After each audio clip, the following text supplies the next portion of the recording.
You're not choosing the easy path. You're avoiding something you already know you should face. If this feels like you, subscribe.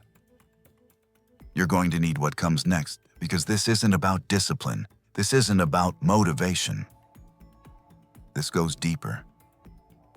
This goes into how your decisions are being shaped without you even noticing, and how those decisions slowly become your identity. Let's slow this down properly. Because if you don't actually see this clearly, you'll keep repeating it without realizing it. You wake up, and for a moment, there's clarity. You know what matters. You know what you should be doing. There's something specific, or at least a direction, and for a few seconds, it feels like you're about to act. But then something shifts. It's subtle. It's almost invisible. You don't notice the exact second it happens, but suddenly you're doing something else. You check something, you open something, you delay something, you move towards something easier. And in that moment, you don't think of it as a problem. You think it's temporary. You think you'll come back. But you don't. Not in the way you imagine. And that moment, that small shift, is where everything begins. Phase 1. This is the entry point, and it always feels harmless. That's why it works so well. It's that exact second where you feel resistance, not strong enough to stop you completely, but just enough to slow you down. You feel it physically. It's a slight discomfort, a slight weight, a slight tension, and right there, you're given two options. One requires effort, one removes pressure. And your brain is designed to protect you from discomfort, not to push you toward growth. So it highlights the easier option. It makes it feel logical. It makes it feel justified. It gives you reasons. It tells you that you've done enough. It tells you that you deserve a break. It tells you that you can come back later. And you believe it. Because in that moment, it feels true. And you choose the easier path, and instantly you feel relief. Not progress. Relief. And that distinction is everything. Because your brain doesn't care about progress in that moment. It cares about reducing discomfort. And the moment it succeeds, it records that pattern. It learns that avoiding discomfort gives you a reward, and once that connection is made, it will offer you that same path again the next time you feel resistance. And that's how it starts. Not with failure, not with collapse, but with a small decision that feels completely normal. Phase 2. Now it repeats. And repetition is where it becomes real. Because now it's not just one moment, it's a pattern. And patterns don't ask for permission, they run automatically. Every time something feels difficult, you shift. Every time something requires focus, you delay. Every time there's pressure, you look for an exit. And over time, you stop noticing the shift. You stop questioning it. It becomes natural. It becomes your default. And this is where it gets dangerous. Because nothing looks broken. You're still doing things. You're still active. You're still moving. You're answering messages. You're completing small tasks. You're staying busy. But if you actually look closely, you're not moving forward. You're just replacing meaningful actions with easier ones. And because you're still moving, it creates the illusion that you're progressing. And that illusion is powerful. It keeps you calm. It keeps you comfortable. It keeps you from questioning what's really happening. But deep down, you feel it. You feel that something isn't changing. You feel that you're not where you should be. You feel that your effort isn't matching your potential. And that feeling doesn't disappear. It just waits.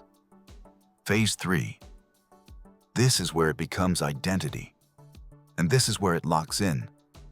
Because now you don't just act this way. You start explaining it. You start building a story around it. You start saying things like, "I'll do it later." I just need the right moment. I'm not ready yet. And those phrases seem harmless. They seem like temporary explanations, but they're not. They're shaping how you see yourself. They're defining your behavior before you even act. And the more you repeat them, the more real they become. Until one day, it's not something you say. It's something you believe. And once you believe it, it becomes part of your identity. And once it becomes part of your identity, it becomes very difficult to act against it. Not because you can't, but because it feels wrong. It feels unnatural. It feels like you're stepping outside of who you are. And most people don't do that. They stay consistent with their identity, even if that identity is holding them back. Phase 4. Now comes the internal pressure. And this is where it becomes impossible to ignore completely. You feel it when everything slows down. You feel it at night. You feel it when you're alone. You feel it when there's nothing distracting you. There's this constant sense that something is off, that you're capable of more, but you're not acting on it, that you're wasting something, but you can't fully explain what. And instead of facing that feeling, you escape. You reach for something easy. You reach for something familiar. You scroll, you watch, you consume. You fill your time so you don't have to sit with that discomfort. And this works temporarily.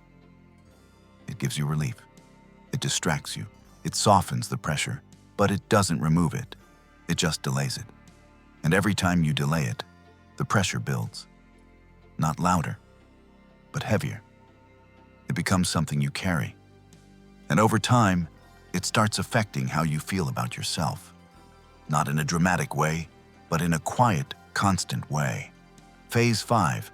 Now the illusion becomes complete, because now you start believing that this is your choice. You tell yourself you prefer it. You tell yourself this is just how you are. You tell yourself this works for you. But it doesn't. You just adapted to it. You adjusted your expectations. You lowered your standards slowly, step by step, without noticing. And now that lower standard feels normal, and anything outside of it feels uncomfortable.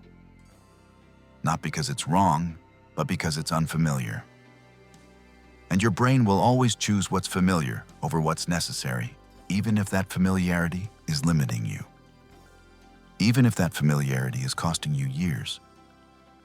And this is where people stay. They stay here for a long time because it feels stable. It feels predictable. It feels safe. But it's not growth. It's just controlled stagnation. Phase 6. And here's the part that most people never fully accept. The easy path is not actually easy. It just hides the cost. You're not avoiding effort. You're postponing it. And when it comes back, it's heavier. It's more complex. It requires more energy. Because now you're not just doing one thing.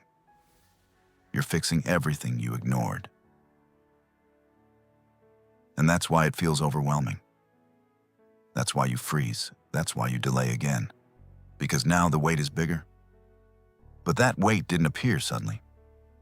You built it. Every time you chose comfort over action, you added to it. And now you're carrying it. And it feels heavy. And it feels unfair. But it's not random. It's accumulated. Phase 7. Now awareness starts breaking through. And this is where things start shifting. You begin to notice the pattern in real time. You catch yourself delaying. You catch yourself choosing easy. You catch yourself escaping. And in those moments, you realize something important. This was never about motivation. It was never about time. It was never about energy. It was about honesty. You already know what you're avoiding. You already know what needs to be done. You just haven't been doing it. And that realization is uncomfortable. Because once you see it, you can't hide behind confusion anymore. You can't pretend you don't know. You can't act like it's unclear. It becomes obvious. And that clarity forces a decision. Phase 8. This is the confrontation. And this is where most people stop, not because they can't continue, but because this is where the excuses end. You see the pattern. You understand your role in it. You understand that it's not external. It's not something controlling you. It's something you've been reinforcing. And now you have to decide. And deciding means responsibility. It means you can't hide anymore. It means you can't delay anymore. It means you have to act. And that's uncomfortable.